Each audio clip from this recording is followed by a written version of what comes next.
February 23, 1945, Mount Suribachi, Iwo Jima.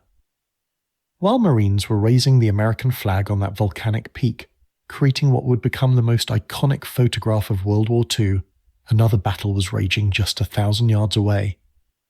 A battle that would showcase the most terrifying weapon in the Pacific Theater.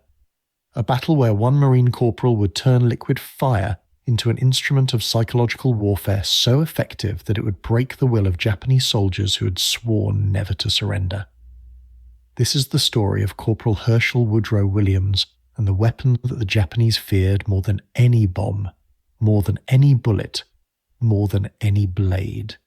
This is the story of the M2 Flamethrower and how it became the deciding factor in one of the bloodiest battles in American military history.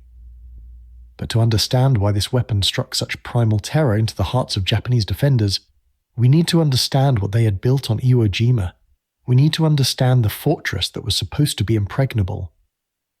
Lieutenant General Tadamichi Kurebayashi arrived on Iwo Jima in June 1944 with a mission that seemed impossible. Prime Minister Hideki Tojo himself had told him that the eyes of the entire nation were focused on this 8-square-mile volcanic rock. Kurebayashi knew the truth. He knew that with American air and naval supremacy, Iwo Jima could not hold out indefinitely.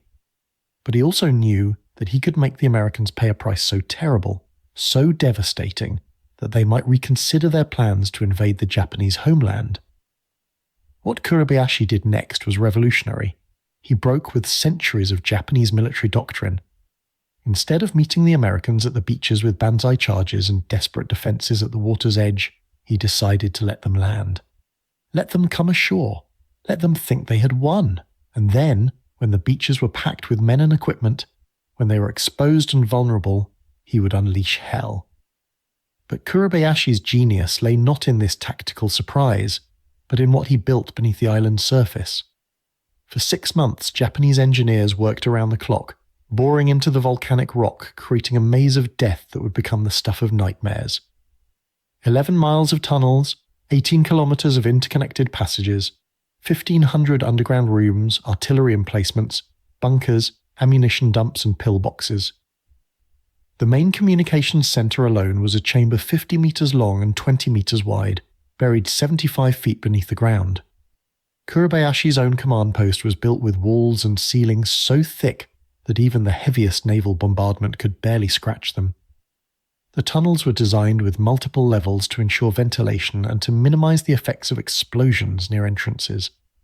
Every major position had multiple exits, allowing Japanese soldiers to disappear and reappear like ghosts. On the surface, Japanese engineers had constructed reinforced concrete pillboxes arranged in clusters of 3, each supporting the others with overlapping fields of fire. Every position was camouflaged, concealed, designed to be invisible until it opened fire. Machine gun nests were positioned to create killing zones. Artillery pieces were hidden in caves with commanding views of the beaches.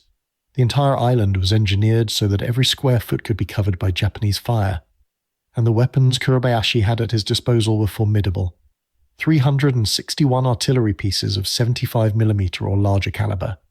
12 massive 320mm spigot mortars, 65 medium and light mortars, 33 naval guns, 94 anti-aircraft guns, over 200 smaller caliber weapons, and rockets ranging from 8-inch types to giant projectiles weighing 250 kilograms that could travel over 7 kilometers. By the time the Marines landed on February 19, 1945, Iwo Jima was not just a fortress, it was a killing machine designed by one of the finest military minds in the Japanese Empire. The Americans thought it would fall in 5 days. It would take 36 days of the most brutal, close-quarters combat in the history of warfare. But Kurebayashi had not counted on one thing. He had not counted on the weapon that would snake through his tunnels, flow around corners, and bring fire into places where he thought his men were safe. He had not counted on the flamethrower. The M2 Flamethrower was not a new weapon when it arrived on Iwo Jima. American forces had been using flamethrowers since Guadalcanal in 1943. But the early models were disasters. The M1 and M1A1 had unreliable battery-powered ignition systems that frequently failed at the worst possible moment. Operators would pull the trigger, expecting a jet of flame, and get nothing. They would stand there, exposed, carrying 70 pounds of highly flammable fuel, while Japanese soldiers drew a bead on them. The M2, which reached the Pacific in mid-1944, changed everything. The M22 variant that flamethrower operators used on Iwo Jima had a revolutionary ignition system. Instead of unreliable batteries, it used a waterproofed revolving cylinder with matches inside, working like a revolver. When the operator pulled the trigger, the cylinder rotated, struck a match, and ignited the fuel stream. It was simple, it was reliable, and it was deadly. The weapon itself consisted of 3 tanks welded together into a backpack frame. 2 larger tanks about the size of scuba tanks held 4.5 gallons of fuel. A smaller center tank held compressed nitrogen or air. When the operator pulled the trigger, the compressed gas forced fuel through a hose to a 3-foot wand or gun, where the ignition system set it ablaze. The fuel mixture was critical. Pure diesel was too heavy. The flame would travel only a few feet and drop to the ground. Pure gasoline, even high-octane aviation fuel, lacked body. It would spray quickly into the air and be extinguished almost immediately. But a 1-to-1 mixture of diesel and gasoline gave the flame both body and heat. It could reach 20 to 30 yards, carrying enough power density to incinerate everything in its path. Some operators preferred mixing gasoline with oil rather than the thickened napalm mixture because it would carry farther. When fired at full force, the M2 blew fuel at a rate of half a gallon per second. An operator had 7 to 9 seconds of fuel if they held the trigger down continuously. 7 to 9 seconds to destroy a pillbox, to clear a cave, to kill everyone inside a bunker. The weapon weighed over 100 pounds fully loaded. It was heavy, awkward, and turned its operator into an instant target.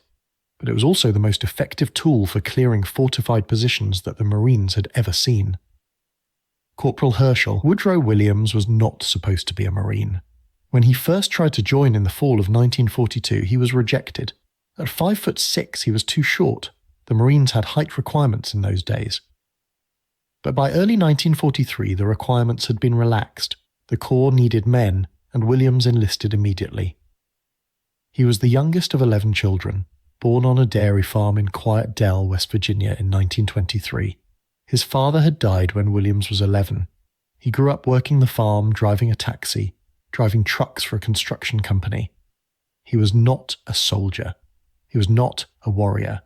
He was just a young man who wanted to serve his country and who thought the Marine dress blues looked a lot better than the Army's brown wool uniform. Williams was trained in San Diego and initially assigned to a tank battalion, but then he was transferred to demolitions and trained as a flamethrower operator. In January 1944, he was assigned to the 21st Marines of the 3rd Marine Division. His first combat was at Guam, where the flamethrowers proved mostly useless. The terrain was deep jungle with no caves or pillboxes to speak of. Williams set aside his flamethrower after 2 days and picked up an M1 rifle instead. But Iwo Jima would be different. On February 21, 1945, Williams landed on Iwo Jima with the 1st Battalion, 21st Marines. The beach was chaos. The volcanic ash was so fine and loose that it provided no footing. Men sank up to their ankles with every step. Landing craft got stuck. Tanks wallowed uselessly in the black sand, and overhead, hidden in those carefully prepared positions, Japanese artillery and mortars began to rain down. For 2 days, the Marines tried to advance across the island. For 2 days, they were stopped cold by a network of pillboxes they could not see until they opened fire. American tanks attempted to support the advance, but they couldn't navigate the terrain. They became sitting targets, easy prey for Japanese anti-tank guns and artillery. By February 23rd, Williams's company had advanced barely 50 yards in 2 days. They had lost all 6 of their flamethrower operators, killed or wounded, every single one. Morale was collapsing. The Marines were pinned down, taking casualties, unable to move forward or back. And then, at 9:35 in the morning, Marines began shouting and firing their weapons into the air. Williams looked up toward Mount Suribachi and saw it. The American flag raised on the summit of that volcanic peak It was a moment of pure electricity. After 4 days of hell, after seeing their friends killed and maimed, after believing they might never get off this island alive, the Marines saw that flag and something changed. They surged forward. They crossed the first airfield. And then they hit the real defences. The Japanese had organised their pillboxes in clusters of 3 connected by tunnels, arranged so that each position could provide covering fire for the others. They were built of reinforced concrete with walls several feet thick. Naval gunfire had barely scratched them. Aerial bombardment had done nothing. Grenades could not penetrate them. Rifle fire was useless. The Marines needed something that could get inside these fortifications and kill everyone within. Williams's company commander called a meeting in a shell crater to keep them out of the line of fire. He asked Williams, as the only flamethrower and demolition expert left in the battalion, if he could do something about the pillboxes that had them stalled. Williams later said he had no memory of what he responded, but one of the Marines who survived told him afterward that he had said, "I'll try." What happened next would earn Williams the Medal of Honor. But more than that, it would demonstrate the sheer psychological terror that the flamethrower could inflict on an enemy that had proven willing to die rather than surrender. Williams picked 4 riflemen to provide covering fire. Together they advanced toward the first pillbox. The Japanese knew they were coming. Machine gun fire raked their position. Bullets ricocheted off Williams's air tanks, the distinctive clanging sound mixing with the roar of battle. Williams crawled forward, using the terrain for cover. The riflemen fired continuously, trying to keep the Japanese buttoned up inside their fortification. Williams got within 20 yards of the first pillbox. He could see the barrel of a Japanese machine gun protruding from a firing slit. He aimed his flamethrower and pulled the trigger. The M2's ignition system worked perfectly. A jet of burning fuel streamed across the space between Williams and the pillbox and rolled through that firing slit like liquid death. The fuel splashed inside, igniting everything it touched. The machine gun fell silent instantly. But Williams could not stop. There were more pillboxes, more machine guns, more Japanese soldiers waiting to kill him and his fellow Marines. He moved to the next position, crawling, advancing, always moving. At one pillbox, he noticed smoke escaping from a ventilation pipe sticking up from the roof. Japanese engineers had designed their fortifications with ventilation systems to keep the air breathable inside, but those ventilation systems became death traps when confronted with a flamethrower. Williams climbed onto the roof of the pillbox. Enemy fire was all around him. He could hear bullets zinging past his head, striking the volcanic rock, kicking up clouds of black ash. He positioned himself over that ventilation pipe, stuck the nozzle of his flamethrower down into it, and pulled the trigger. The flame poured down into the pillbox, following the ventilation shaft, spreading through the confined space. The pillbox went silent. No more fire came from within.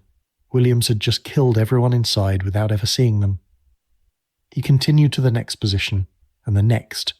Each time, he would crawl forward under covering fire from his 4 riflemen. Each time, he would find a way to get his flamethrower within the range. Sometimes, he would fire directly through a firing slit. Sometimes he would find a ventilation hole.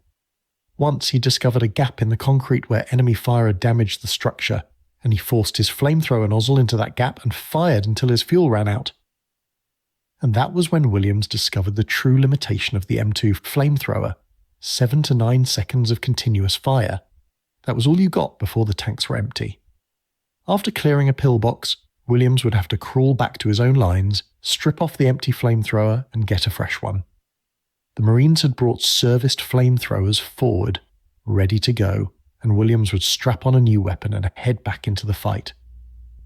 The Japanese were not passive victims. They knew that the flamethrower was the most dangerous threat they faced. When they saw a flamethrower operator advancing, they concentrated all their fire on that man. Of the 4 riflemen Williams had selected to cover him, 2 were killed during the action. Williams never knew at what point they died. He was too focused on the next pillbox, the next target, the next group of Japanese soldiers who needed to die before they killed more Marines. At one point during that long afternoon, several Japanese soldiers came around the corner of a pillbox with bayonets fixed. They had either run out of ammunition or decided that a banzai charge was their only hope. They charged directly at Williams, screaming, determined to kill this American who was destroying their carefully prepared positions. Williams later said he had to get within 15 yards to effectively use the flamethrower against moving targets. He let them come. He waited until they were close enough that he could see their faces, see the determination in their eyes, see the glint of their bayonets in the harsh Pacific sunlight. And then he pulled the trigger. The jet of flame caught them mid-charge. The burning fuel stuck to their uniforms, their skin, their faces. They were engulfed instantly.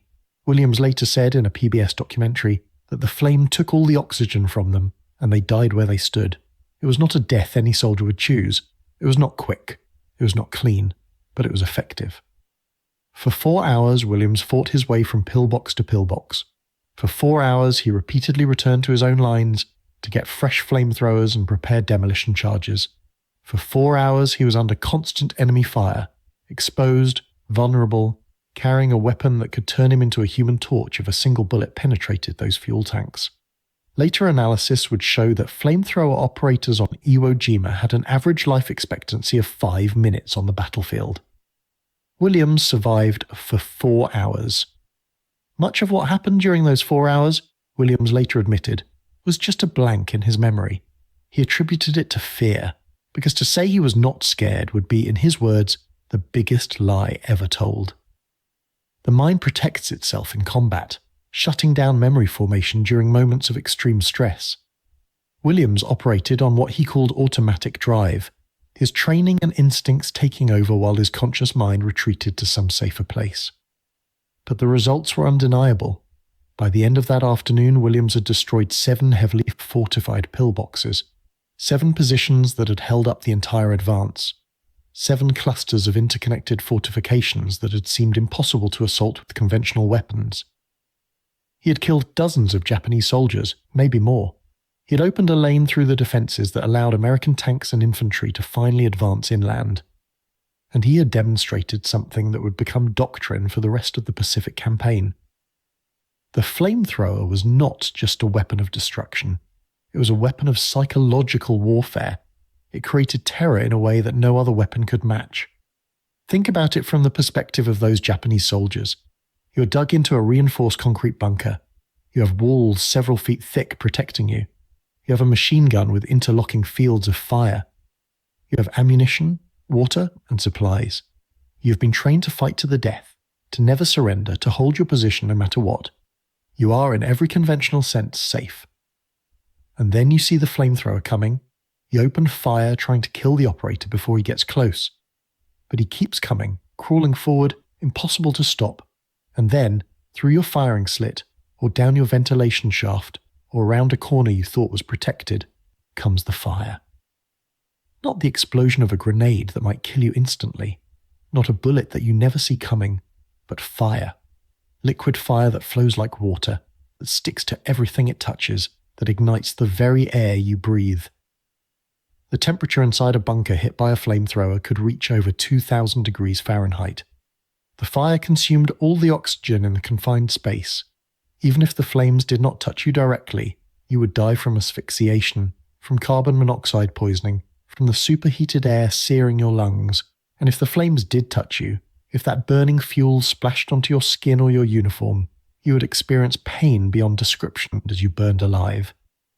Japanese soldiers who had been trained to resist torture, who had sworn to die for their emperor, who had shown incredible courage in the face of overwhelming American firepower, would sometimes flee their positions rather than face the flamethrower. They would abandon bunkers they had been ordered to defend to the death. They would run into the open, where American riflemen would cut them down, because anything was better than burning alive in a confined space. One Marine report from the 21st Regiment noted that after a couple of bursts from the flamethrower, no further resistance or activity was encountered from that position. That simple phrase tells you everything you need to know about the effectiveness of this weapon. After the flame went in, nothing came out. The psychological impact was so severe that Japanese soldiers specifically targeted flamethrower operators with focused, concentrated fire. If they saw a Marine with a flamethrower approaching, they would ignore other targets and direct all their weapons at that one man. One flamethrower battalion on Iwo Jima suffered a 92% casualty rate. Think about that statistic. 92%. Out of every 100 men trained to use this weapon, only 8 would survive the battle without being killed or wounded. And yet, despite these horrific casualties, despite the knowledge that carrying a flamethrower made you a priority target, despite seeing their fellow operators cut down by enemy fire, Marines continued to volunteer for this duty.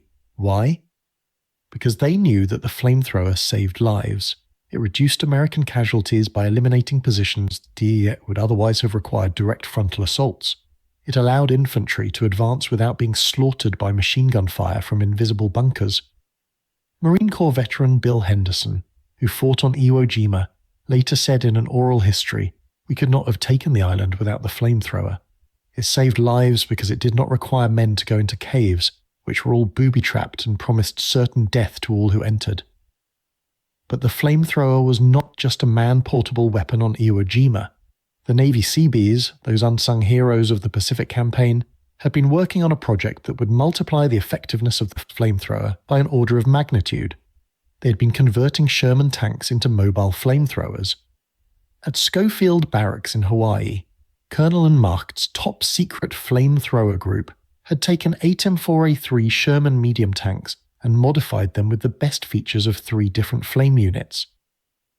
The result was the CBH-2 flamethrower tank, which could carry 300 gallons of fuel, had a range of up to 400 feet, and could traverse its flame projector 270 degrees. Marines simply called them Mark I tanks. The Japanese referred to them as M1 tanks, possibly due to a mistranslation. But American troops had a better name for them. They called them Satan tanks or Zippo tanks, after the famous cigarette lighter. These flame tanks landed on Iwo Jima on D-Day but were not used until the second day of fighting. Once their effectiveness was realized, word spread quickly through the Marine ranks. Companies would hold up their advances, refusing to attack fortified positions until a flame tank could be brought forward. The tanks would park as close as possible to a cave or bunker, and then unleash a torrent of liquid fire that would pour into the opening and fill the entire fortification. On Iwo Jima alone, 10,000 gallons of flamethrower fuel were used daily, including both man-portable units and flame tanks. Over the 36-day campaign, 360,000 gallons of flaming death were poured into Japanese positions. Over 30% of all Japanese soldiers killed on Iwo Jima died not from bullets or explosions, but from fire. They were incinerated alive. Captain Frank Caldwell, a company commander with the 26th Marines, later said, "In my view, it was the flame tank more than any other supporting arm that won this battle." That statement comes from a Marine officer who had at his disposal naval gunfire support, aerial bombardment, artillery, mortars, tanks with conventional weapons, and every other tool in the American arsenal, and he believed that the flame tank was the single most important weapon. But the psychological impact of the flamethrower went beyond just the immediate battle. Japanese soldiers who survived encounters with flamethrowers, who escaped from bunkers before the fire consumed them, would carry that trauma for the rest of their lives. Medical researchers studying the effects of flamethrowers during World War II noted that the weapon was capable of inflicting not just gruesome physical injuries, but also intense psychological trauma on enemy soldiers. The Chemical Warfare Service initially tried to portray the flamethrower as a humane weapon, calling it a mercy killer that caused instant death. One article in the Chemical Warfare Bulletin from 1944 actually argued that flamethrowers caused less pain and suffering than bullets or explosives. This was, of course, propaganda designed to counter the growing controversy over the use of incendiary weapons. The reality was far different. Medical studies conducted after the war showed that death by flamethrower was rarely instantaneous. Victims might die from a combination of factors including severe burns, oxygen depletion, carbon monoxide poisoning, superheated air damaging their respiratory systems, or profound shock to their nervous systems. But none of these deaths were quick or painless. The flamethrower was effective precisely because it was so terrible. Williams continued fighting on Iwo Jima for another 2 weeks after his Medal of Honor action. On March 6th, he was wounded by shrapnel from a Japanese mortar round hit in the leg. but he refused to be evacuated. He had lost friends in the fighting. He had seen Marines he knew well killed by Japanese fire, and he was determined to stay until the battle was won. Of the over 300 flamethrower operators deployed on Iwo Jima, fewer than 20 survived without being killed or wounded. Williams was one of them. Out of the 279 men in his company who had landed on the beach on February 21st, only 17 had not been killed or wounded by the time they were taken off the line. The numbers are staggering. The casualty rates were beyond anything seen in modern American warfare. When Williams returned to the United States in September 1945, he had no memory of much of what happened that day on February 23rd. He had never read the after-action reports. He had never seen his Medal of Honor citation. When he stood before President Harry Truman on October 5th, 1945, and received the Medal of Honor, he was still unsure why he was there. For years afterward, Williams struggled with what we now recognize as post-traumatic stress disorder. He had nightmares in which he was not shooting fire but fighting it. He would dream of a wall of flame coming toward him, and in his sleep he would try to put it out. Once, he terrified his wife when he jumped up in the middle of the night, pushed their bed out of the way, and began pounding on the bedroom wall at an imaginary wave of fire. In his dream, he said, he was fighting this wall of fire, trying to put it out.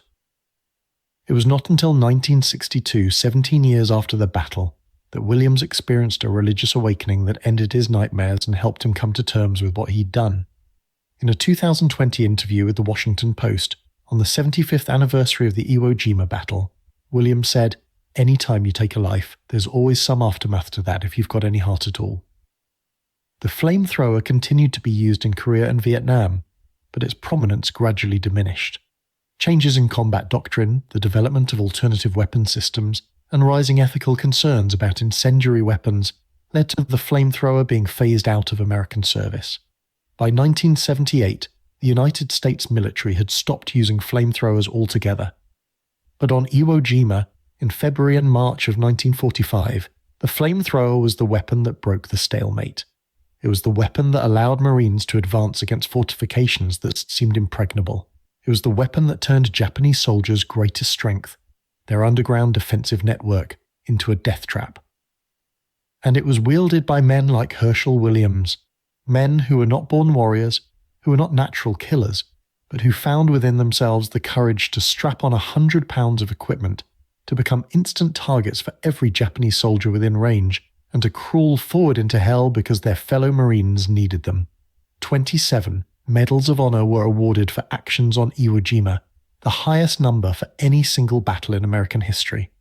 12 of those medals were awarded for efforts in eliminating Japanese fortified positions. Williams was the last surviving Medal of Honor recipient from the battle when he died on June 29, 2022, at age 98. The Battle of Iwo Jima cost the Americans over 6,800 killed and 19,200 wounded. Total American casualties exceeded Japanese casualties, the only major amphibious operation in the Pacific where this occurred. Of the 21,000 Japanese soldiers on the island at the beginning of the battle, only 216 were taken prisoner, and some of those only because they had been knocked unconscious. The rest fought until they were killed or died in their bunkers and caves. The island was needed as an emergency landing field for B-29 bombers returning from raids on Japan. Over the course of the war, 2,400 B-29S would make emergency landings on Iwo Jima, saving the lives of thousands of American aircrew members. Whether that strategic value justified the cost in American lives remains a matter of debate among military historians. But there is no debate about the effectiveness of the flamethrower. It was the weapon that won Iwo Jima. It was the weapon that the Japanese feared above all others, and it was wielded by ordinary men who did extraordinary things in the face of unimaginable terror.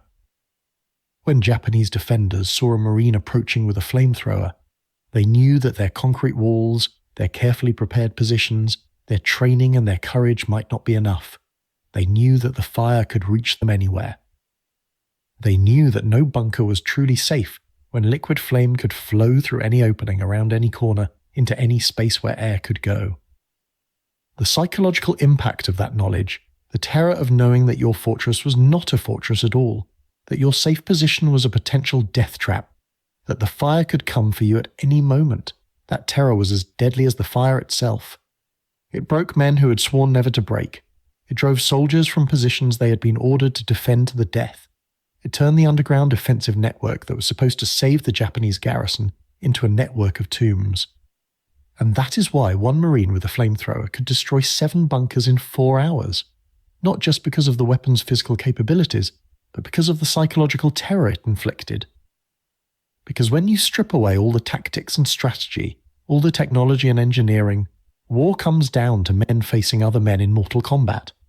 And in that primal equation, fire remains mankind's oldest and deepest fear. The Japanese had built an island fortress that they believed could withstand months of siege. Kurobayashi had designed a defensive system that seemed perfect on paper, but he had not counted on the flamethrower. He had not counted on men like Herschel Williams, who would carry liquid death into places where conventional weapons could not reach. And he had not counted on the psychological impact of a weapon that turned safe spaces into furnaces, that made underground bunkers into crematoriums, that brought fire and death into places where soldiers thought they were protected. In the end, Iwo Jima was won not by overwhelming firepower or superior numbers, but by small groups of Marines working together, by riflemen providing covering fire, while flamethrower operators advanced, by engineers following behind to destroy cleared positions, by tank crews bringing up flame tanks to support the infantry. It was won by men doing jobs that gave them a 92% casualty rate, because those jobs needed to be done and someone had to do them. And when those Japanese soldiers, dug deep in their reinforced bunkers, saw that jet of flame coming toward them, saw that liquid fire flowing through their firing slits or down their ventilation shafts, they experienced something that no amount of training or indoctrination could overcome. They experienced the primal, visceral terror of being burned alive. And that terror, more than any other weapon in the American arsenal, was what finally broke the defense of Iwo Jima.